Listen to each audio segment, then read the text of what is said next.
Welcome to the Africa Drum Radio Show from Africa Media Australia, and today we are going to talk to Clyde Sharady, who is all the way from Congo, now living and residing in Melbourne, Australia. And just after that, we'll be talking about the current affairs, telling you about what's happening in Kenya as well as South Africa. And coming back again with Clyde, we'll be talking about the interview there, as I said earlier on, talking about his experience as an African in Australia, particularly Melbourne. And later on, we'll be just taking a laugh at ourselves as Africans. We'll be having a topic to talk about as well as events, and that's more to come. In the meantime, back to the music.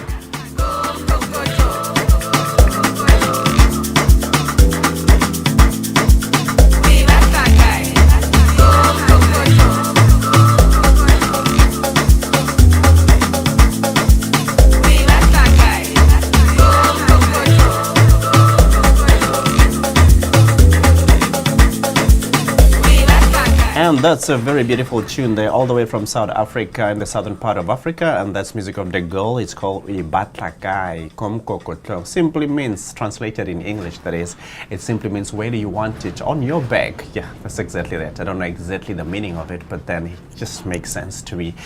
As we said to you earlier on, we'll be talking about what's happening around Africa, keeping you abreast as to what's going on in our countries. Today we're talking about Kenya as well as South Africa. You know, recently in Kenya we had national elections taking place between Raila Odinga, who represent a party that is called, that is, all right, I've got Clyde here to talk to us about it. We'll be discussing those kind of things, and then as well as on a Tuesday as well in South Africa, we saw something playing out in the national parliament there, where the president of the country, Jacob Zuma, won for the 8th time this time, the vote of no confidence. Yeah, we'll be talking about those things, And Clyde, how are you? Good. Oupa, how are you? I'm very good, man. When you talk about current affairs, I know for a fact that you're one person on point here. Well, I'm not sure about that, but certainly I'm happy to share my views on some of these issues, for sure. Exactly, I know that. Yeah, let's talk about the current things that happened. On Tuesday, the momentous things happened in Africa. South Africa, for instance, we had Jacob Zuma as a party, the African National Congress, voting for no confidence motion. Mm-hmm. And in Kenya, we had the national elections there, where we saw the Jubilee Party, that is of Uhuru Kenyatta, winning for the second term. Yep. And there's a bit of violence that marked the elections, and we know Raila Odinga was crying foul about the results as well. It's really heart-saddening when you find out. Why is it every time in Africa when we have elections, there'll always be violence involved, protest and things like that? Well, that's a sad part of African politics. Mm-hmm. Certainly, I understand democracy is a system where people pretty much fight for power, but it's not literal type of fight. It's a fight of ideas. Yes. and ideals and projects for the nation. Yes. But unfortunately, in our countries, usually it goes down to actually physical. It goes to the physical side. But then the interesting thing that was said by Odinga in a televised interview, yeah, which I find it quite interesting, that for a change, we were talking about how technologically advanced are we in Africa. He's actually accusing the ruling party for manipulating, for getting hackers to manipulate the electoral system database, Yeah. I mean, are we that advanced, Well, I suppose it is possible, because once the internet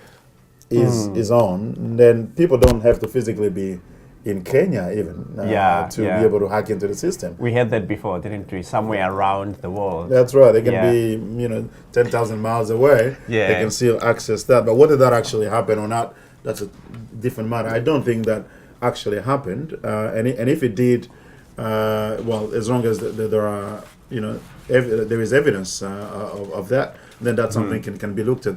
I just have a feeling that maybe Odinga is not being a good loser here. And sour grapes, as usual. Yeah, perhaps, but I don't know. It's too early to say.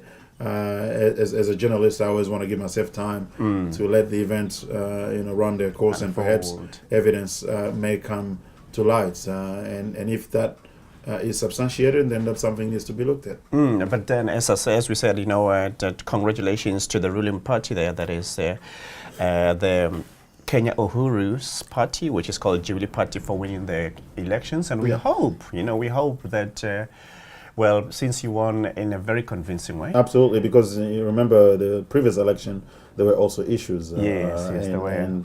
And that's the trouble with many African countries. Elections come to sort of disrupt the course of development,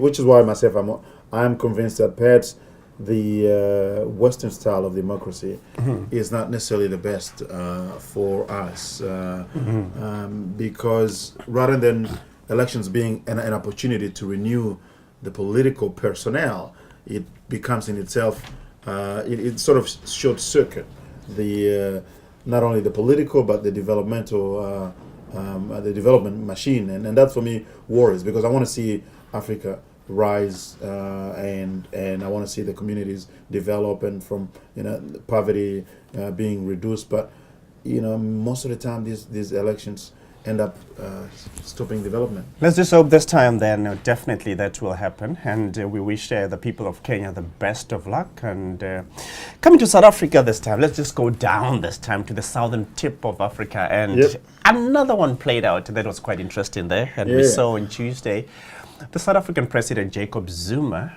winning for the 8th time this time, vote of no confidence.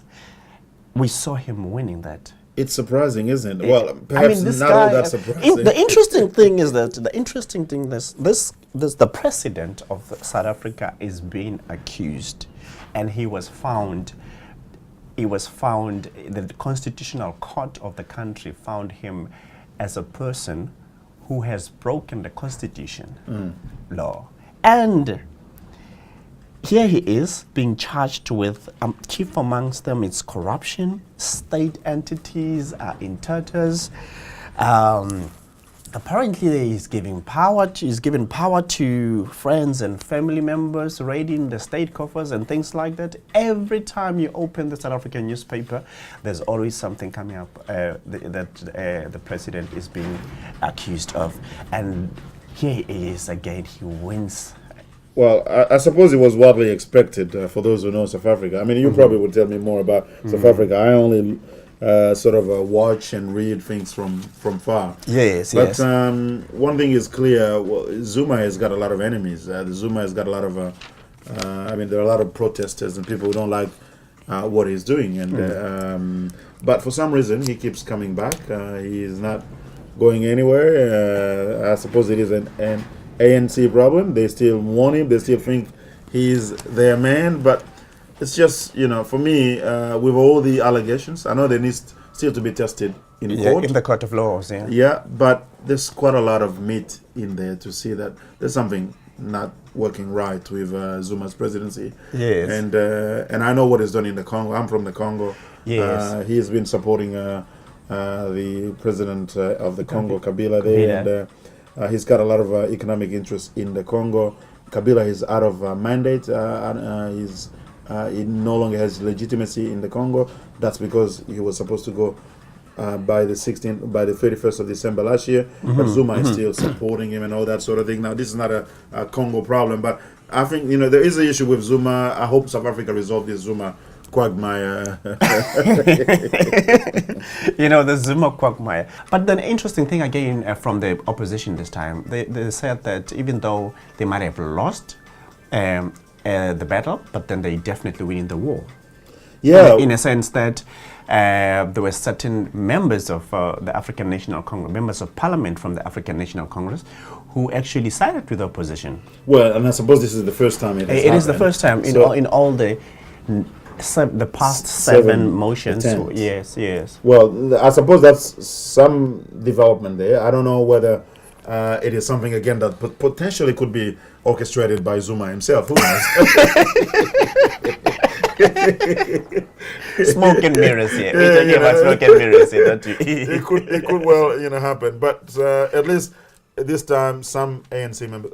The question I'm asking myself, ANC as a party knows that Zuma is a problem and is a problem that needs to be resolved. And eventually Zuma will go. Yes. Why does ANC continue to tarnish its own reputation by not doing anything against Zuma? Listening to most of members of parliament who came out in support of Zuma, we're saying that at the end of the day, it's not about Zuma. It's that the opposition is making it about Zuma, but then they are not defending Zuma. They are defending the African National Congress. If they vote for the motion itself, it will simply means that Zuma, as a president, as an ANC president, he's going to.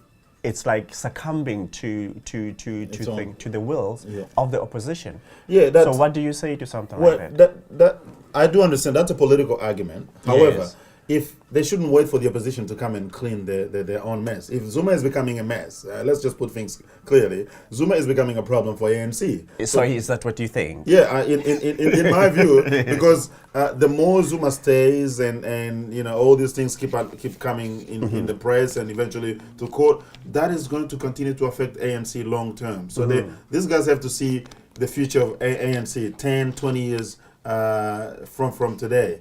Zuma being a problem, if they don't resolve it, then they're exposing themselves to much more problem. ANC is going to experience a lot of trouble in the future. Yeah, I suppose that comes from a person who's been who knows, in long term. One of the things that what I wanted to ask, let me ask you this about why is it every time, particularly the liberation movement, we're coming from the liberation movement struggle, and then when we get into power, we tend to have this kind of this disregard for the people. Yeah, that is another issue with our African politics. Once a leader has access power, they forget about the whole reason why they are there.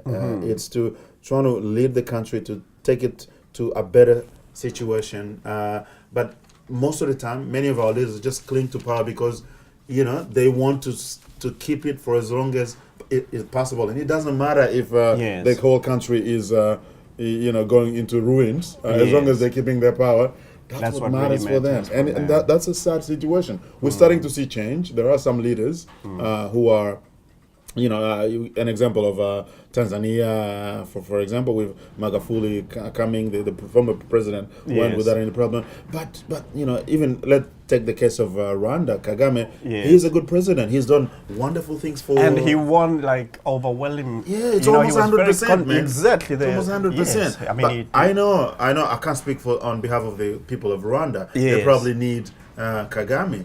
But if Kagame is still interested in keeping his power, it means he's not spending as much time as he should to prepare his succession. Because leadership ought to do with succession.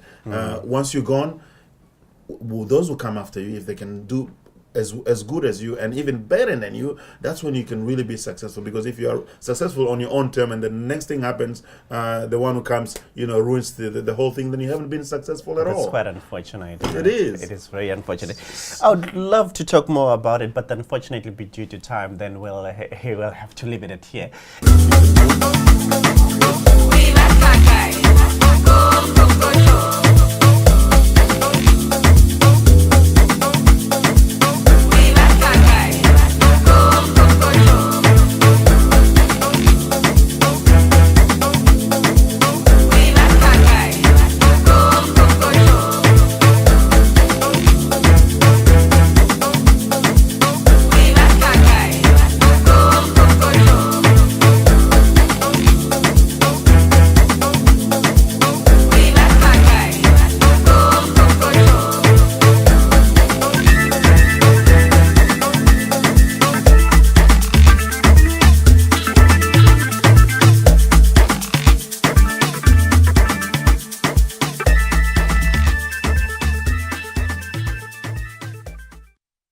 Welcome back once again, and this time we're talking to Clyde. Well, the first thing that I have to ask you, coming all the way from Congo to Australia, the cultural change, the cultural shock, what is it that you remember that really it was wow for you? Well, I don't think there was any kind of wow moment in the cultural sense. I mean, obviously there's quite a bit of change. between Congo and Australia. But I spend a lot of time in Kinshasa, being the capital city, so I'm kind of used to urban life. Okay. And when I got here, apart from obviously the infrastructure being different, the sort of urban, context was pretty close. But when you start now living and working with the local population here, and then you start noticing, these people think differently. These people. That's exactly my question. Yeah. What is it that really shocked you? Like, I must be quite honest with you. When I first got to Australia, fortunately for me, I got to Perth. That was my first time in Australia, Perth. And like coming from Johannesburg, it was like, oh, this place is so slow. The pace and everything, I found it very slow. That's one thing that, because I expected Australia to be like, it would be like a first world country. Yeah. Everything, it's like your Joburg, your New York and the likes. But then, hey, I was like, it's so slow. That's the first thing that I and you? Yeah, it was a bit like that. Although for me, obviously, like when you look at Kinshasa compared to Johannesburg, it's a bit different. Johannesburg is more closer to the New York, that thing. Yeah, and that's the lifestyle you get in because I came through Sydney. I arrived in Sydney and spent a few days there before coming to Melbourne. In Sydney is quite fast. So it is, the New York type. But Melbourne a little bit less, and once you start going to Brisbane or all these other places, it goes slower. I realize that. But for me, I suppose the first few weeks was just, wow, it is a different place.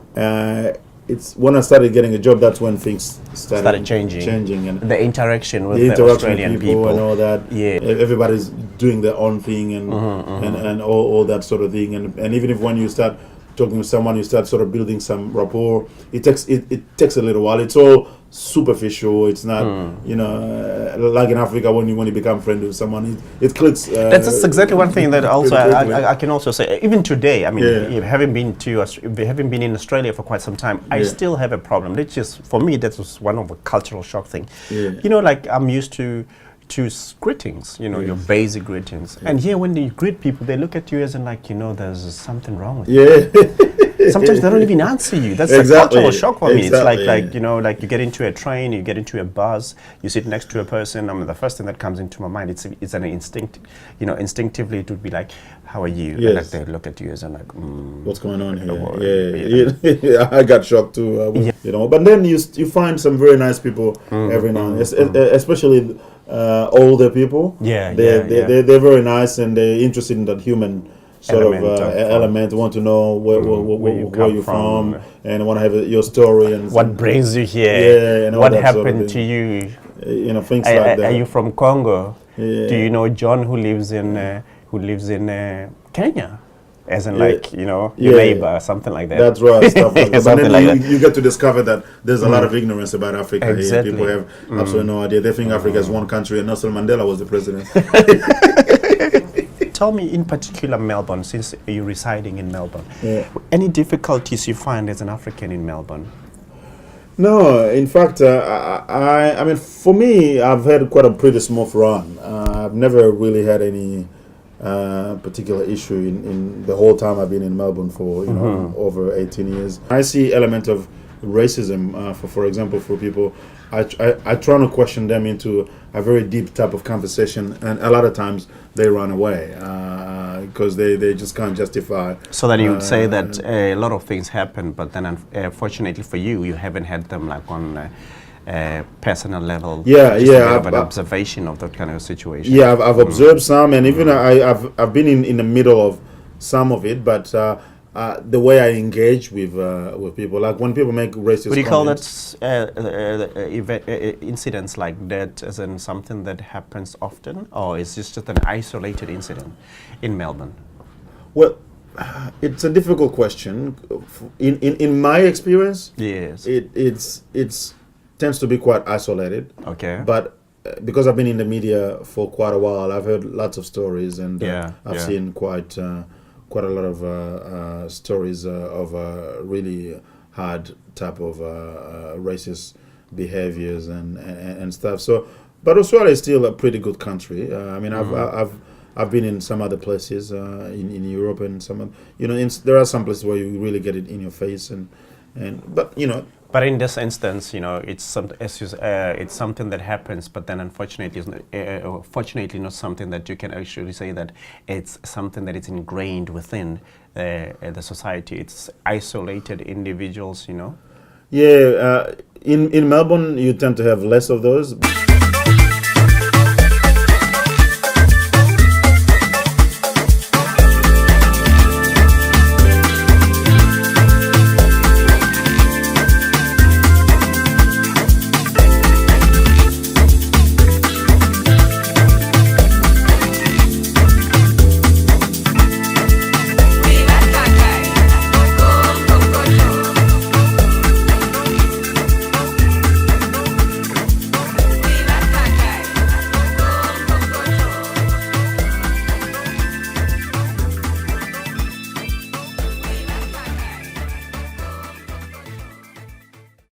And we come back again. This time we're talking, laughing at ourselves, basically. Yeah, it's called Miroir Satirique. And Clyde. Yeah.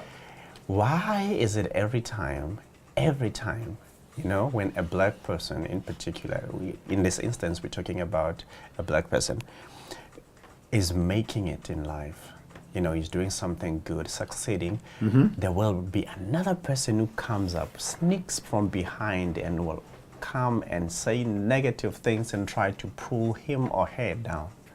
Well, unfortunately, that's a sad reality that is happening. But it doesn't just happen in our communities. It also happens even in Australia. Here, they've got a different term for it. They call it tall poppy syndrome. Yeah, we call it pull him or her down. That's basically what syndrome. That's what we're going to talk about now. Well, in particular, I read something during the course of the week which really, piqued my interest. Was that Trevor Noah, a South African comedian, is currently in Idaho in South Africa for some couple of shows there, and.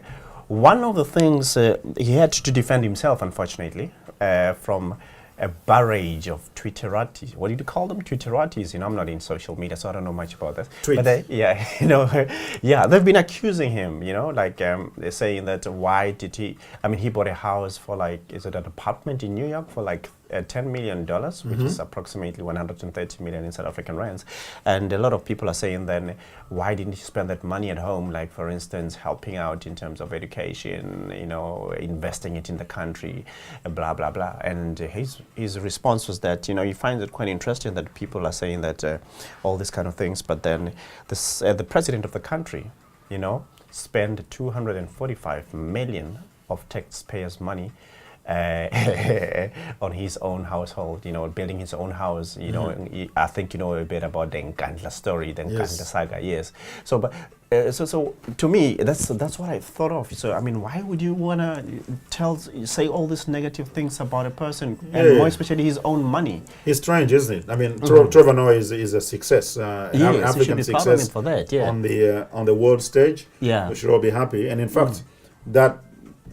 Purchasing a $10 million apartment is a sign of success. Exactly. Which, we should all celebrate. I don't know why people see that as a problem. He's obviously making the money, and he needs a place to live. But the whole concept, the whole concept that, the PhD syndrome that is pull him or her down syndrome.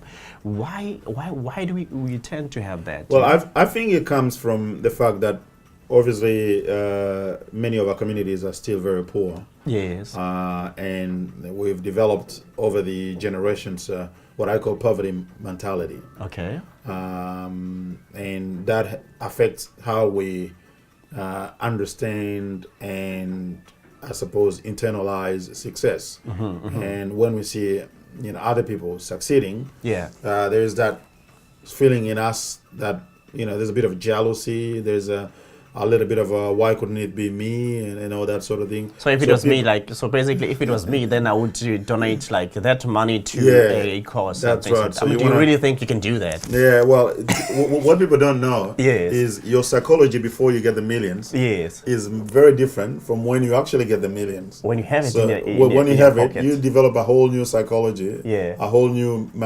mental state or mental frame mindset. Yes. which doesn't. So thinking of all the things that you're thinking now, it's partly because you don't have the money yet. Yeah, that's correct. Like it's very unfortunate. It always baffles me. That why do we always have to do that? Like the last time we were talking about the Mugabe affair, the Mugabe syndrome. Basically, talking about you explaining it meaning that.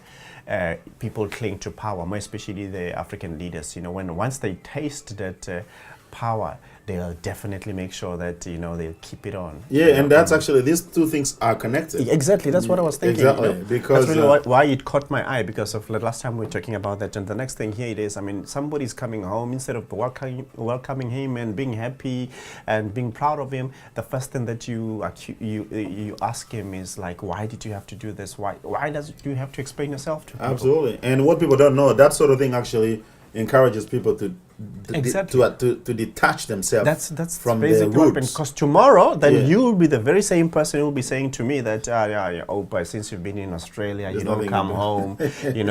We only hear you on internet. Even when you're home, we don't see you and things like that. Forgetting that at the end of the day, when I come home, that's basically, what the conversation we're going to have, what is it? You're going to tell me that, no, since you've been in Australia, you behave, things like that, Exactly. I relate to that a little bit because I was born in a small town in the eastern side of the DRC, Democratic Republic of the Congo. Yes. So I did my high school then, and then I went to the capital, Kinshasa, to do my tertiary education. Yeah. But I remember before I went to Kinshasa, we were seeing all these people flying out of Kindu to go to Kinshasa, and then they forget about us staying there, and then you're saying, how come these people, they're all nice here, the minute they're gone, and when they come back, things are different. And when they come back, it's different, and all that. Then we didn't know that once you go to this large urban cities, yes, things change dramatically. Yeah. And then from that, when I went to Kinshasa myself, I realized that, and then I also start thinking in Kinshasa, people thinking of the people living in the West. We call that Poto. Poto means white man's land or country. So we are criticizing the people who go to live in the West. They forget about others and all that. So now I get here and I realize, so I've gone from the very sort of little town mentality into the huge metropolitan place. And I can relate to all of that. Yeah, no, I understand. And people just don't realize and don't think you know everything, don't think you're right, and give people opportunity to succeed. Even if they make mistakes, they are entitled to, because first, if they succeeded, they did something right to get it right, and eventually, with age, with learning, with interactions, they will eventually learn to do other things you may expect them to do. But don't go ahead and criticize, because that just makes other people really discouraged. sad. Because it discourages people. At the end of the day, you're thinking that you're representing your country. At the end of the day, you find that your own people shun you and things like that. But then, as the listeners as well, they can interact with us and tell us their experiences about this. They can actually get on the Facebook page. That is, as you said to me, it's the Facebook page that we have is www.facebook.com/africamedia.australia. That's right. And they can interact with us about that and tell us their experiences in terms of this. Like when you happen to go back home, maybe for visitation or what's happening there. Yeah, we do certainly want to hear from people. There are lots of stories like that. Yes, and we would like to hear that, Share with us those stories through Facebook, and maybe we pick one story, we invite someone here to come and talk to us about. Tell us about those kind of things that happen. And if we want to contextualize things here because those sort of things still happen even in Australia. Yes, they do happen in Australia. We do need I remember the other day telling me about, in particular, in the African communities, we still have those kind of mentalities. Yeah, we do, and we do need to make an effort to change that. We do need to actually celebrate those who succeed. Exactly. And talk about celebrating those who are succeeding. And by the way, we need to remind the people about the Afro Shine Awards that's going to be taking place later on on the 18th of November. That's right. That's an annual awards event that we organize here to celebrate the success in our communities, to shine a bright light onto the work that people are doing and Yes. in the community and in the broader sort of in their own activity. You don't have to have done something great for the community. Yes. If you're successful in your own area, whether a professional or business person or whatever. Yeah, entertainment in any area, area. So we want, now the nominations are open. Yes. People can go on our website and click on awards. AMA Awards 2007 on the top left side of the website. Yes. And they can enter their nominations, and we have a judging panel that will receive all the nominations and excuse me, and decide who deserve to be awarded or somehow recognized for what they're doing. Okay, once again, can you tell us about the email address? That is www. The Facebook. Sorry, the for the awards. That is, if I want to, if Yeah. I want to nominate, If you want to nominate, or somebody that I know who's doing good within the community, you need to go on our website or send us an email. So the website is www.africamediaaustralia.com. Okay. And then there's award 2017 on the right side, top side of the website. Yep. And you click there, there's a form, you fill it. Yep. And that will come. Otherwise, just send us an email through info@africamediaaustralia.com or even call us. We're okay. 0437 724469. That's our number for Africa Media Australia. Okay, the whole thing is taking place on the 18th of November. That is in Melbourne. That's and it's right. Afro Shine Awards. Afro Shine Award on the 18th of November here in Melbourne, and you know, everyone is invited. It's going to be a big gala night. Yeah. So even if you haven't nominated anyone, just come for fun, and we'll talk about it. Okay, and that's how we wrap it up for today. We're going to be back again, that is on Sunday. And remember that the whole Africa Drama is broadcasting 2 times a week. That is on Thursday and on Sundays. Clyde, Yep. thank you for being with us. I appreciate you inviting me, Oupa. And up until next time, till then, have yourself a great time. Thank you. Bye. Bye-bye.